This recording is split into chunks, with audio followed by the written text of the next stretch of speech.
கூட ஒரு வார்த்தையை நம்ம பார்க்குறோம் பாருங்க. ஆதியாகமம் என்ற ஒரு புஸ்தகம் 26ஆம் அதிகாரம். ஆதியாகமம் என்ற ஒரு புஸ்தகம் 26ஆம் அதிகாரம் 1ஆம் வசனத்திலிருந்து வாசிங்க.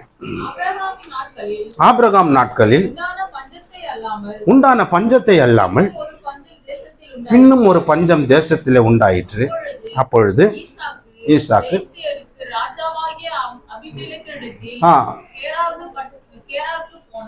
கேராருக்கு போனான். கர்த்தர் அவனுக்கு தரிசனமாகி, நீ எகிப்துக்கு போகாமல்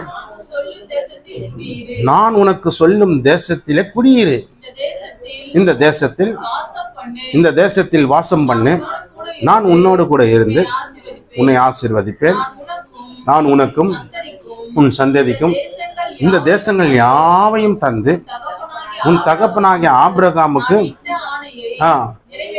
நிறைவேற்றுவேன். ஆபிரகாம் என் சொல்லுக்கு கீழ்ப்படிந்து என் விதிகளையும் என் கற்பனைகளையும் என் நியமங்களையும் என் பிரமாணங்களையும் கை கொண்டபடியினால் நான் உன் சந்ததியை வானத்து நட்சத்திரங்களைப் போல பெருக பண்ணி உன் சந்ததிக்கு இந்த தேசங்கள் யாவும் தந்து ஜாதிகளும் ஆசீர்வதிக்கப்படும் என்றார். அல்லேலூயா. இப்போ இங்கே ஈசாக்குக்கும் சொல்லும் போது என்ன சொல்றாரு? ஆபிரகாம் காலத்தில் ஒரு பஞ்சம், பெரிய பஞ்சம் உண்டாச்சு. ஆபிரகாமும் அதே மாதிரி தான் கூடாரத்தை பேர்த்து கொண்டு ஊரா போனான். ஏன்னா அந்த தேசத்தில் பயங்கரமான பஞ்சம், கொடுமை, பயங்கர தலைவிரிச்சு ஆடுது. அப்படிப்பட்ட ஒரு நாட்கள் பயங்கரமான ஒரு பஞ்சம் ஆபிரகாம் காலத்தில் வந்தது. அதுக்கப்புறம் அவங்க பையன் ஈசாக்குடைய காலத்துலேயும் அதே மாதிரி ஒரு பஞ்சம் வந்துடுச்சு தேசத்தில். அப்போ இவன் வேற எங்கே எகிப்துக்கு போயிடலாமா, அங்கே கொஞ்சம் செழிப்பாக இருக்குது, அப்படி போயிடலாமான்ற ஐடியாவை அவன் பண்ணுறான். அப்போ கடவுள் சொல்கிற, நான் சொல்கிற இடத்துல நீ இரு. ஆபிரகாம் காலத்தில் பஞ்சம் வந்தது, அவன் நான் சொன்னபடியே செய்தான். என் சொல்லுக்கு அவன் கீழ்ப்படிந்ததுனால அவனை நான் ஆசீர்வதித்து பெருக பண்ண பழுக பண்ண அவனை பிரம்மாண்டமாக வச்சேன். அதே போல் நீ என் சொல்லுக்கு கீழ்ப்படிந்துன்னா கண்டிப்பாக உன்னையும் ஆசீர்வதிப்பேன். அல்லேலூயா. இது போல தான் ஆபிரகாம் காலத்தில் பயங்கரமான பஞ்சங்கள், கஷ்டம் இப்படியெல்லாம் வந்த பிறகு ஈசாக்கு காலத்துலேயும் வருது. ஈசாக்கு காலத்தில் வரும்போது ஈசாக்கு கடவுள் சொல்கிறாரு, நான் சொல்கிற இடத்துல நீ இரு, நான் கொடுக்குற வாக்குத்தத்தங்கள் என் விதிகளையும் பிரமாணங்களையும் கை கொண்டு இரு, நான் உன்னை ஆசீர்வதிப்பேன், உன் சந்ததிக்குள்ள நீ ஆசீர்வாதமாக இருக்க, உன் மூலமாக உன் சந்ததியும் ஆசீர்வாதமாக இருக்கணும், பெருக பண்ணுவேன் அப்படின்னு சொல்லி அவனுக்கு பிளெஸிங் பண்ணுறாரு. அல்லேலூயா. இப்போ பாருங்க 12ஆம் வசனத்தை வாசிங்க. ஈசாக்கு அந்த தேசத்தில் விதை விதைத்தான். கர்த்தர் அவனை ஆசீர்வதித்ததுனால அந்த வருஷத்துல 100 மடங்கு பலன் அடைந்தான். அவன் ஐஸ்வர்யவனாகி வர வர விருத்தி அடைந்து மகா பெரியவனானான். அவனுக்கு ஆட்டு மந்தையும் மாட்டு மந்தையும் அநேக பணிவிடைக்காரர்களும் இருந்தபடியினால் பெலிஸ்தர் அவன் பேரில் பொறாமை கொண்டார்கள். இல்லையா? பஞ்சம் தேசத்துல சார், கடவுள் சொல்றார், நீங்க தான் இரு, நான் சொல்றேன், உன்னை ஆசீர்வதிப்பேன். சார் பஞ்சம், பரவாயில்ல இரு, நான் உன்னை ஆசீர்வதிப்பேன். இதுதான் நம்ம அதுதான் கீழ்ப்படியணும். கடவுள் சொல்கிறாருன்னா அது கீழ்ப்படியணும். கடவுளுடைய வார்த்தை நம்மளுக்கு நேராக வருதா அதை ஏற்றுக்கொள்ளணும். கடவுள் உனக்கு தான் சொன்னார், எனக்கு தான் சொன்னார், அவங்களுக்கு சொன்னார்னெல்லாம் சொல்லக்கூடாது. கடவுளுடைய வார்த்தை உங்கள் மனசில் வருதா, தொடப்படுதா, உங்கள் மனசுக்குள்ள ஒரு அந்த உணர்வுகள் வருதா, அப்போ கடவுள் என்னோட பேசுகிற வார்த்தை, இது எனக்கு நேராக வந்த வார்த்தை, இது எனக்காக கொடுக்கப்பட்ட வார்த்தைன்றது தான் நாம் எடுத்துக்கொள்ளணும். ஒரு பிரியாணியை கொண்டு வந்து உங்ககிட்ட கொடுத்தாக்கா, இது எனக்கு இல்லை பக்கத்து வீட்டுக்காரங்க கொடுத்துருவீங்களா? நீங்கள் ஒன்றா வையுங்க. அல்லேலூயா. அப்படியே பக்கத்து வீட்டில் இருக்கிறவங்க எடுத்துக்கினா கூட நீங்கள் என்ன சொல்லுங்க, எப்படி நீ எடுக்கலான்னு. அல்லேலூயா. அந்த மாதிரி பிரியாணியை காட்டிலும் இந்த வார்த்தை அவ்வளோ அபூர்வமானது. அது உங்களுக்கு நேராக வருதுன்னா நீங்கள் எனக்கு தான்றதை எடுத்துக்கொள்ளணும். அல்லேலூயா. அப்படி எடுத்துக்கொள்ளணும். பாருங்கள், ஈசாக்கு அவர் சொன்னார், அவன் அதன்படி அங்கேயே இருந்தான். அங்கே இருந்து விதையை விதைக்கிறான். என்ன விதைக்கிறான்? விதை விதைக்கிறான். கடவுள் பாருங்கள் அவனுக்கு என்ன பண்ணுறாரு, 100 மடங்கான ஆசீர்வாதங்களை, லாபம், 100 மடங்கு லாபம், பலன்னா லாபம். ஒரு பூச்சி அரிக்கல, ஒரு யூரியா போடல, ஒரு வேலைக்காரனை வைக்கல, ஒரு களை பிடுங்கல, எந்த நஷ்டமும் இல்லை, எந்த நஷ்டமும் இல்லை. 100 மடங்கு அவன் அந்த தேசத்துல விதை விதைத்தான். கர்த்தர் அவனுக்கு 100 மடங்கு லாபத்தை கொடுத்துட்டார். எந்த நஷ்டமும் இல்லைங்க. பூச்சி அரிச்சிச்சு சார், எவ்வளோ விதைச்சேன் விரைச்சேன், பார்த்தா அறுவடை பண்ணும்போது கொஞ்சம் தான் வந்து சார், எல்லாம் பூச்சி சாப்பிட்டுச்சுன்னா, எலி சாப்பிட்டுச்சுன்னுவான், செத்து போயிடுச்சு செடின்னுவான். அல்லேலூயா. புயல் வந்து தண்ணியில் முழுகிச்சுனுவான், இல்லை வெயில் வந்து காஞ்சி போயிடுச்சு சார்னுவான், இல்லை வேலைக்காரனுக்கு களை பிடுங்குற வேலைக்கு வச்சு சம்பளம் கொடுத்தே அழிஞ்சிட்டேன் சார்னு, இல்லை மருந்து அடிச்சே நிறைய மருந்துக்கு செலவு பண்ணிட்டேன் சார்னு. இப்படி எந்த செலவும் இல்லாமல் 100 மடங்கு லாபத்தை கடவுள் கொடுக்குறார். ஏன்னா கடவுளுடைய சொல்லுக்கு அவன் கீழ்ப்படுகிறான். பஞ்சம் தான் இருக்குது, பிரச்சனை தான் இருக்குது, கஷ்டம்தான் இருக்குது. பெலிஸ்தியர் காலத்துல, பெலிஸ்தியர் இடத்துல இவன் இருக்கிறான். பெலிஸ்தியர் வாழ்கிற தேசத்துல ஈசாக்கு குடியிருக்கிறான். அப்ப யோசனை பண்ணி பாருங்க, அவங்க ஒரு பக்கம் ப்ரெஷர் கொடுக்குறான், நெருக்கிறான். அந்த இடத்துல இவன் விதைக்கிறான். கடவுள் சொன்னபடி இங்கே இருறான்றாரு, இருக்கிறான். அப்போ விதைக்கிறான், 100 மடங்கு லாபம் ஆயிடுது. அவன் வர வர ஆட்டு மந்த மாட்டு மந்த பணிவிடைக்காரர்கள் எல்லாம் செம்ம பெருசா வளர்றான், ஆசீர்வாதமா ஆறான். இதை பார்க்கும் போது பெலிஸ்தியருக்கு என்ன ஆயிடுச்சு? பொறாமை ஆயிடுச்சு. அல்லேலூயா. எப்போ உங்க மேல ஒருத்தர் வந்து அப்படியே வயிற்றுச்சல் படுறாங்களே, நீங்க நினைச்சீங்க நம்ம வளர்றோம்டா அப்பாடா. இதுதான் அடையாளம், இதுதான் அடையாளம். உங்க மேல ஒருத்தர் பொறாமப்படுறாங்கன்னா நீங்க பொல்லாத ஆவின் சண்டைக்கெல்லாம் போகாதீங்க. உங்களுக்குள்ள என்ன நினைக்கிறீங்கன்னா, நம்ம கொஞ்சம் வளர்றோம் போல, நம்ம கொஞ்சம் முன்னேறுறோம் போல, நம்ம கொஞ்சம் உயர்கிறோம் போல, நம்ம கொஞ்சம் டெவலப் ஆகுறோம் போல, அதனால தான் நம்ம மேல பொறாமப்படுறாங்க. அதை நினைங்க. அல்லேலூயா. ஆமென். கர்த்தர் நல்லவர். அல்லேலூயா. நான் சில வசனங்கள்லாம் போடும்போது நம்ம மேல பொறாமப்படுறான். ஏன்னா இவருக்கு மட்டும் எங்கடா அந்த வசனம்லாம் கிடைக்குதுன்றான், இவர் மட்டும் எப்படி அதெல்லாம் போடுறார்? பொறாமை. அல்லேலூயா. ஏன்னா நம்ம வளருகிறோம், நம்ம என்ன ஆகிறோம்? வளர்றோம், டெவலப் ஆகிறோம், முன்னேறுறோம். அதனால நம்ம முன்னேறத்தை ஜனங்களுக்கு பிடிக்காது. பொறாமை. பாரு, பெலிஸ்தியருக்கு பிடிக்கல. இவனுக்கு என்னடா ஆடுகுது மாடுகுது, மாட்டு மந்த ஆட்டு மந்த பணிவிடைக்காரர்கள், இவன் வேலைக்காரன் வேற. இவனுக்கு இருக்கிறதே தேசம் பஞ்சம், கஷ்டப்படுறான், நெருக்கப்படுறான், எல்லாரும் கஷ்டப்படுறான். இவன் இவ்வளோ செழிப்பாகிறானே, இவன் சந்தோஷமாகறானே, இவன் மகிழ்ச்சியா இருக்கிறானே, இவனுக்கு தொட்டது தொல்லுங்குது, இவன் செய்வதெல்லாம் வாய்க்குது, 100 மடங்கு லாபம் கிடைக்குது, இவனுக்கு மட்டும் எப்பட்றா? ஏன்னா அவன் கடவுளை மதிக்கிறான், கடவுளுக்கு கீழ்ப்படுகிறான், கடவுளை நேசிக்கிறான், கடவுள் மேல அன்பு காட்டுறான். கடவுள் சொல்ற வார்த்தைக்கு அவன் மதிக்கிறது கீழ்ப்படுறதுனால தான் அவனை தேவன் அவனை ஆசீர்வதிக்கிறான். அவன் உயர்ந்த நிலைக்கு வரான், நல்ல நிலைக்கு. எப்போ இதை பார்க்கும்போது அவனுக்கு என்ன ஆகுது? மற்றவங்களுக்கு வர்றாங்க, என்ன இவ்வளோ ஜனம் வருது, என்ன இப்படியெல்லாம் போடுறாங்களே, என்ன அப்படியெல்லாம் பண்றாங்களே, வர்றாங்க. அல்லேலூயா. அப்போ இவனை என்ன பண்றாங்கன்னா, இவனை எப்படியாவது இந்த ஊரை விட்டு எப்படியாவது அனுப்பணுன்றதுக்காக என்ன பண்றாங்க? திட்டெல்லாம் போடுறாங்க பாருங்களேன். வாசிங்க அடுத்தது. அவன் தகப்பனாகிய ஆபிரகாமின் நாட்களில் அவனுடைய வேலைக்காரர்கள் வெட்டின துறவுகளை எல்லாம் தூர்த்து மண்ணினாலே நிரப்பி போட்டான். மண்ணு வாரி போடுற ஜனங்க இதெல்லாம். ஆமா. அல்லேலூயா. மண்ணை போட்டானுங்க இல்லையா? மண்ணை போட்டானுங்க பார். அவங்க அப்பா காலத்துல வெட்டி வச்ச அந்த துறவுகள்னா கிணறு குளம் குட்டெல்லாம் வெட்டி வாரி கிளீன் பண்ணி ஆடு மாடெல்லாம் தண்ணி குடிக்கணும், வயலுக்கெல்லாம் தள்ளிக்கணும் அப்படின்றதால வெட்டி வச்சுக்கிறாங்க. இதெல்லாம் இந்த பொறாம கும்பல் என்ன பண்ணுது? மண்ணை போட்டுச்சு. அல்லேலூயா. சொல்லு, பக்கத்துல பார்த்து சொல்லு. மேல பொறாமப்பட்டு மண்ணை போடுற ஜனங்க இருக்கும். மண்ணை போட்டாங்களே பாருங்க, எப்படி மண்ணை போடுறான் பாருங்க. குளத்தையே மண்ணை போட்டான். நீ சாப்பாட்டுல போட்ட மண்ணை சொல்ற, வாழ்க்கையில போட்ட மண்ணை சொல்ற, ஏதாவது சொல்றேன். கணத்திலேயே மண்ணை வாரி போட்டானு. மண்ணு கும்பல் இது. அல்லேலூயா. ஆமா, மண்ணு கும்பல் தான் இது. மண்ணை போடுற கும்பலுங்க இதுங்கெல்லாம். என்னதான் மண்ணை போட்டாலும் சரி பாருங்க, இவன் வளர்ச்சி இவங்களுக்கு பிடிக்கல. எரிச்சல் பொறாமை. இவன் வளர்றானே, ஆடுகுது மாடுகுது, இவ்வளோ ஜனம் இருக்குது, இவ்வளோ பணிவிடைக்காரர்கள் இருக்கிறாங்க, இவன் வர வர விருத்தி அடைகிறான். இவன் நடுற நாத்தெல்லாம் வந்து பார்த்தாக்கா ஒரு களை இல்லை, ஒரு பூச்சி இல்லை, ஒரு எலி சாப்பிட மாட்டேங்குது. கரண்ட் வைக்கவே தேவையில்லை நீ. அல்லேலூயா. வயலுக்கு என்ன வைக்க தேவையில்ல? கரண்ட்டே வைக்கல. நிறைய பேர் கரண்ட் ஏன் வைக்கிறாங்க? எலி சாப்பிடுறது, எலியை காலி பண்ணுறதுக்காக. ஏன்னா ஒரு பக்கம் பூச்சி அரிக்குது, இன்னொரு பக்கம் எலி சாப்பிடுது, கட் பண்ணிடுது அந்த இதெல்லாம். அப்படிதானே? அல்லேலூயா. சிட்டியில் இல்லைம்மா, உங்கள் ஊரில் தான் இருக்குது. என்ன அப்படியே பார்க்குறீங்க? சிட்டியில் வரும் கட்டடமாக தான் இருக்குது. எங்கே பார்த்தாலும் கட்டடம், சோறு கடை. ஆமாம், இந்த பக்கம் திரும்பினா ஹோட்டல், இந்த பக்கம் வந்தா பிளாட்ஃபாரம் கடை, இந்த பக்கம் பார்த்தா கூட சோறு, எங்கே பார்த்தாலும் சோறு, டிஃபனு, இந்த மாதிரி தான் ஃபாஸ்ட் ஃபுட்டு இருக்குது. எல்லாம் கட்டடங்க தான் இருக்குது. இங்கே தான் எங்கே பார்த்தாலும் பச்சை பசல், கண்ணு குளிர்ச்சா, வயல்வெளிகள் எல்லாம் இருக்குது பாரு. நல்லா பொல்யூஷன் இல்லாமல், மாசு இல்லாத ஒரு இடம் தான் அது கிராமம். அதனால் நீங்கள் எல்லாம் பாக்கியவா நல்லா ஹெல்த்தியாக இருக்கிறீங்க பாரு. சிட்டியில் பார்த்தீங்கன்னா கொஞ்சம் ஒரு 2-3 வாரம் ட்ராவல் பண்ணால் இரும்புடும். ஏன்னா போக, வண்டியில் போக, சாப்பாடு ஆக்கிற இடத்துல போக, மண், ரோட்டில் மண், லாரி போனால் தூசி, பஸ்ஸு போனால் தூசு, இப்படி கிளம்ப மண். அதனால் நீங்கள் பாக்கியவான், நல்ல ஹெல்த்தி ஃபுட்டாக சாப்பிட்டு நல்லா ஒர்க்கு பண்ணுறீங்க, மாசு இல்லாத பகுதியில் வாழ்கிறீங்க, நல்ல இயற்கை சூழ்நிலை சுற்றுச்சூழலாம் அற்புதமான பகுதியில் இருக்கிறீங்க. அதனால் நீங்கள் எல்லாம் பாக்கியவான்கள், பாக்கியவதிகள். அல்லேலூயா. அல்லேலூயா. இப்போ இந்த மண்ணு போடுற கும்பல் பார்க்குறது பாரு, இவன் வெட்டுறான், மண்ணு போட்டு மூடுது. இவன் வெட்டுறான், மண்ணை போட்டு போடுது. இப்ப பாருங்க, அது 20 பாருங்க.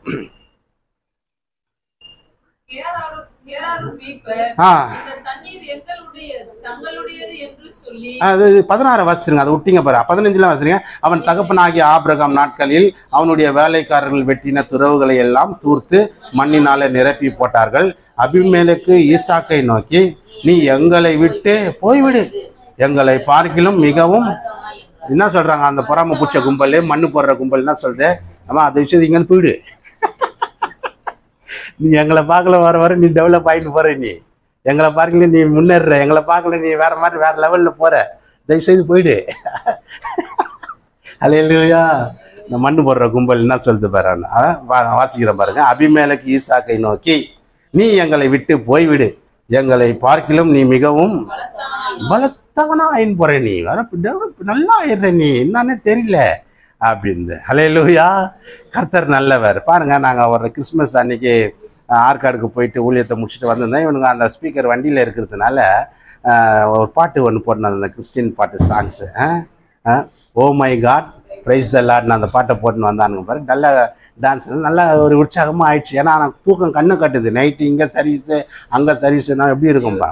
நீ இருக்கா இல்லை, அப்போ தூக்கம் கண்ணு கட்டு, வண்டி ஓட்ட முடியலன்னு ஒரு குத்து பாட்டு போட்டுன்னு வந்தானுங்க. Oh my God praise the லார்ட்னு சொல்லி அந்த பாட்டு பாடினா அப்படியே வந்து வீடியோ வேறு எடுத்துனான்ல, வீடியோ எடுத்து ஸ்டேட்டஸ் எல்லாம் போடுறானுங்க. இவன் போடுறான், அவன் போடுறான். இதை பார்த்துட்டு ஒரு கும்பல் பத்தியாங்க இவ்வளோ இதுலேயும் இவ்வளோ சந்தோஷமா பாட்டு பாட்டுன்னு டான்ஸ் ஆடிக்கின்னு காரில், எங்கள் காரை கிராஸ் பண்ணுற பெரிய பெரிய கார்லாம் என்னடா இந்த தம் தூண்டு காரில் இவ்வளோ சவுண்டு வருது ஸ்பீக்கரு. ஏன்னா பெரிய பெரிய காரில் தான் ஸ்பீக்கர் சவுண்டெல்லாம் கும்முன்னும். தவுளுண்டு காரில் ஒரு கும்முன்னு சத்தம் வருது. என்னடானா அது காரில் ஸ்பீக்கர் இல்லை,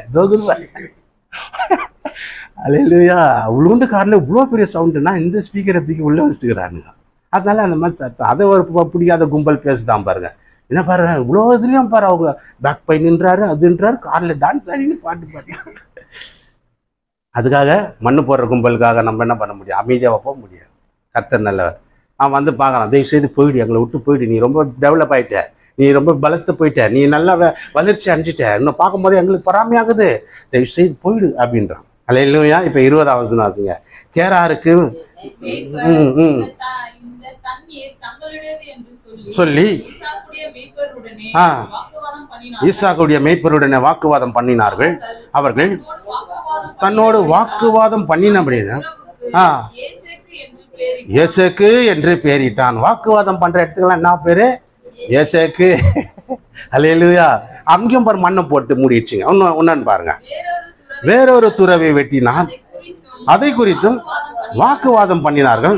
ஆகையால் அதற்கு சித்தனா என்று பெயரிட்டான். அங்க ஒரு துறவை வெட்டுறான், அங்கேயும் போய் இது எங்களுது, இது எங்களுது. இவங்க எங்கெல்லாம் பள்ளம் வெட்டுறானோ, அங்கெல்லாம் கிணறு வெட்டுறானோ, எங்கெல்லாம் தண்ணி நீர் ஊற்றுற வெட்டுறாங்களோ, அங்கெல்லாம் போயிட்டு இது எங்களுது, இது எங்களுது, இது எங்களுதுன்னு அவங்ககிட்ட வாக்குவாதம் பண்ண. அல்லேலூயா. கர்த்தர் நல்லவர். பாருங்க அடுத்த வசனம். பின்பு அங்க அந்த சரி விடுப்பா, நீ எடுத்துக்கப்பா அப்படின்னு சொல்லிட்டு வேற இடத்துக்கு போறான். பெயர்ந்து போய் வேறொரு துறவை வெட்டினான், பண்ணவில்லை.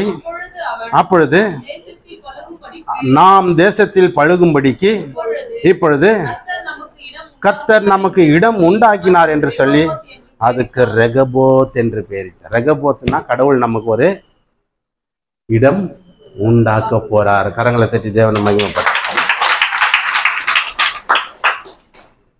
நம்ம எங்கெல்லாம் போய் இடம் கட்டணுமோ அங்கெல்லாம் போய் ஒருத்தர் நிற்கலாம். ஈசாக்கு சம்பவம் தான் நம்மளுக்கும் நடந்தது பாரு. அவன் எங்கெல்லாம் துறவு வெட்டுறானோ அங்கெல்லாம் போய் இது எங்களுக்கு நாங்களாம்.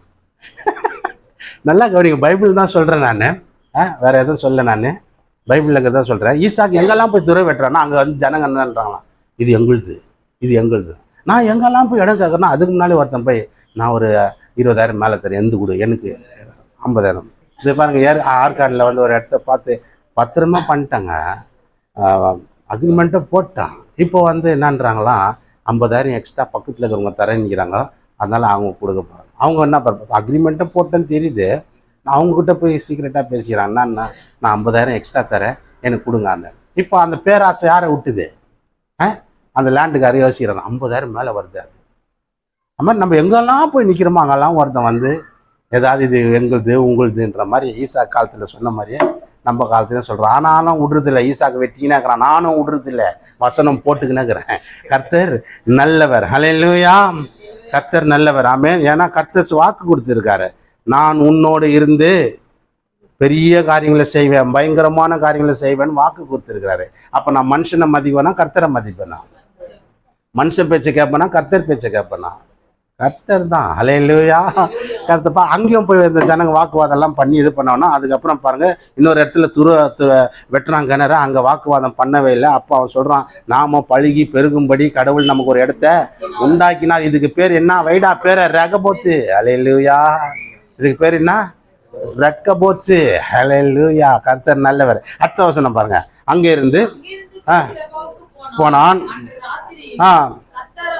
தரிசனமாகி, நான் உன் தகப்பனாகிய ஆபிரகாம் என்கிற தேவன், பயப்படாத, நான் உன்னுடன் கூட இருந்து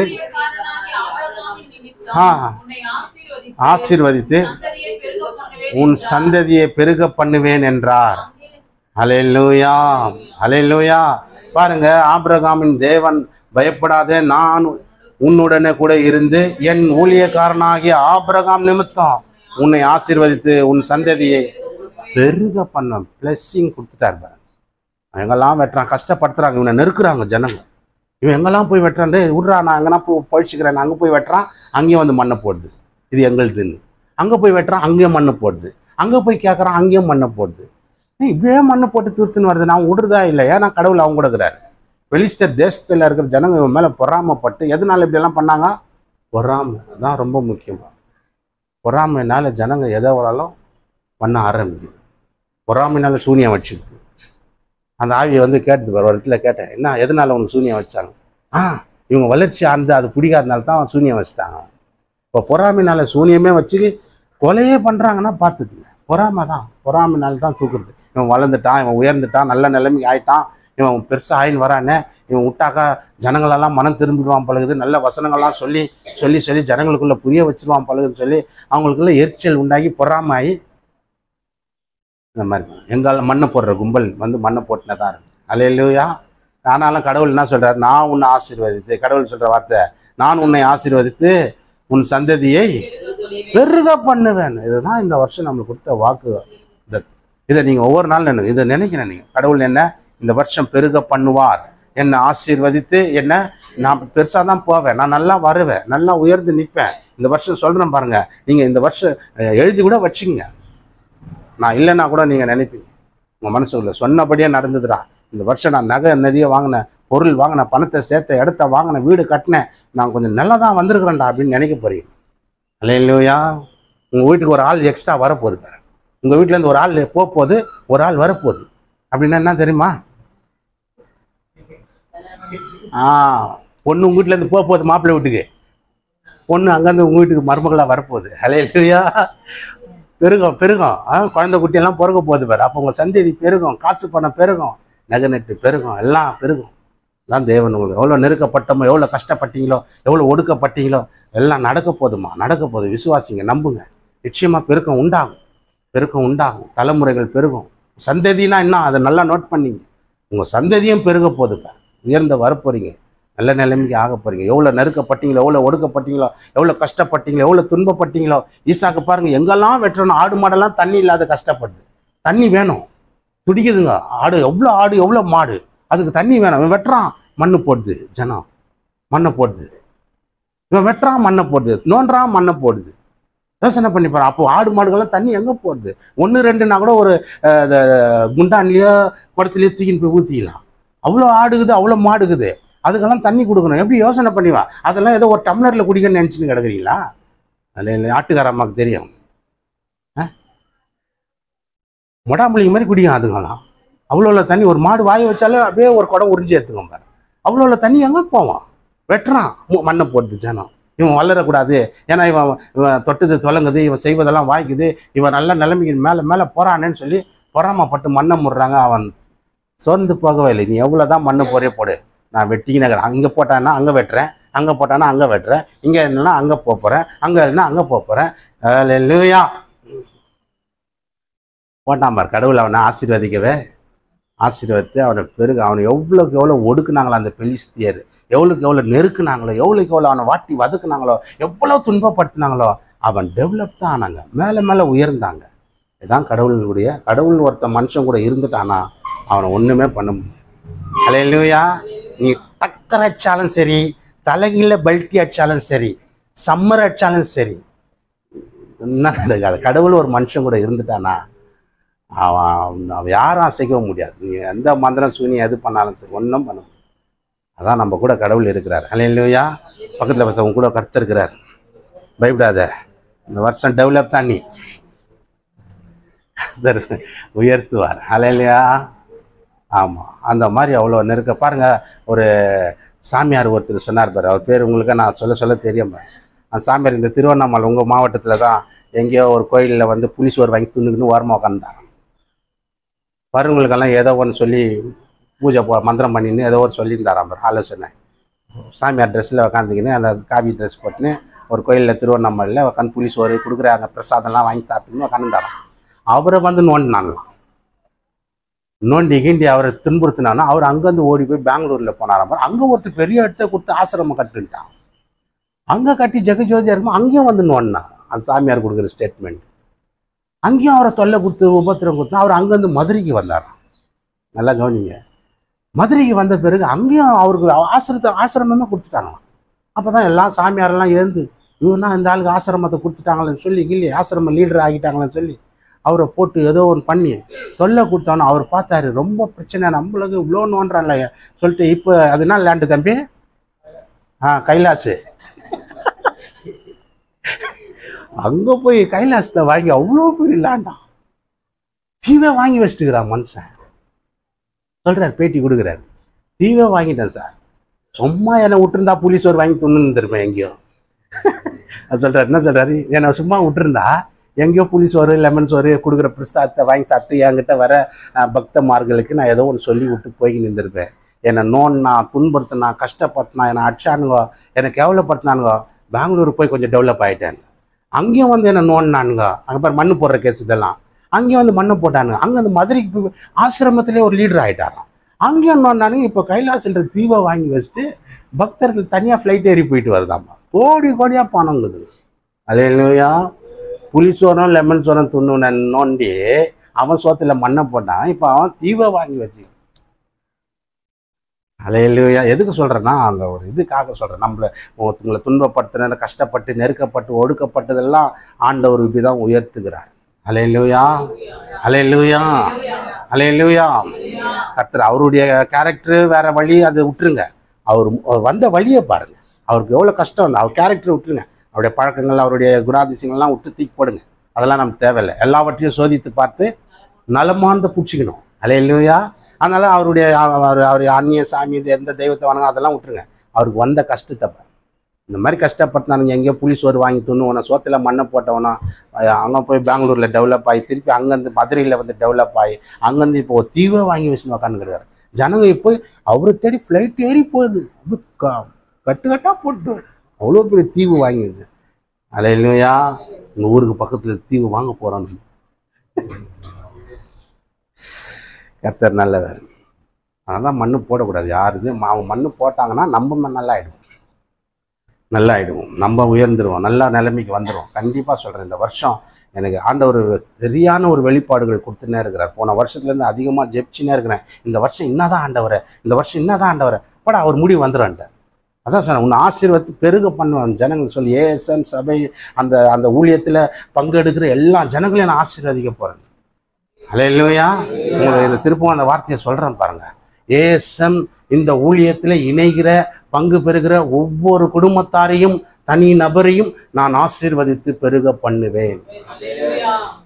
அதனால இந்த ஊழியத்துக்கு நீங்கள் இந்த வருஷத்தில் அதிகமாக உங்களுடைய பொருளாலுமோ உங்களுடைய காணிக்கையினாலும் தாங்குங்க. இந்த ஊழியம் இன்னும் டெவலப் ஆகணும். அநேகருக்கு நீங்கள் கொஞ்சம் பேர் ஃபேஸ்புக்கு இன்ஸ்டாகிராமு இதிலெல்லாம் எத்தனையோ பேர் ஆயிரக்கணக்கான ஜனங்கள் இருக்கிறார்கள். அவர்களுக்கும் இந்த வார்த்தைகள் போய் கொண்டிருக்கிறது. ஆகவே கிராமங்களுக்காகவும் இந்த ஊழியம் செய்து கொண்டு வருகிறோம். ஆகவே இந்த ஏஎஸ்எம் ஊழியத்தில் நீங்கள் இணைந்து உங்கள் பொருளாலும் காணிக்கைகளாலும் இந்த ஊழியத்தை நீங்கள் தாங்கும்போது நிச்சயமாக இந்த வருஷம் உங்களுக்கு இந்த வார்த்தைகள் வாக்குத்தத்தங்கள் நிறைவேறும். தீர்க்கதரிசி என்னும் நாமத்தின் நிமித்தம் தீர்க்கதரிசிக்கேற்ற பலனை அவன் பெறுவான். தீர்க்கதரிசியை ஒருத்தர் ஏற்றுக்கொள்றான்னா அதுக்கேற்ற பலனை அவன் அடைவான். என் நாமத்தின் நிமித்தம் இந்த சிறியரில் ஒருவருக்கு ஒரு கலசம் குடிக்க தண்ணி கொடுத்தாலும் அதுக்கேற்ற பலனை அவன் அடையாம போக மாட்டான். அல்லேலூயா. கர்த்தர் நல்லவர். ஆமென். அது போல பாருங்க, நீங்க இந்த காரியங்கள் இந்த ஊழியத்துக்கு நீங்க இணைந்து உங்களுடைய காணிக்கைகளையும் பொருள்களையும் இந்த ஊழியத்துக்கு நீங்கள் இன்வெஸ்ட்மெண்ட் பண்ணுங்க, தாங்குங்க, உதவி செய்யுங்க. இந்த வார்த்தைகள் உங்கள் வாழ்க்கையில நிச்சயமா பலிக்கும். அந்த ஊழியத்தின் மூலமா அநேகர் ஆசீர்வாதம். அன்னைக்கு ஆபிரகாமுக்கு சொன்னார், உன் மூலமா உன் சந்ததி ஆசீர்வதிக்கப்படும்.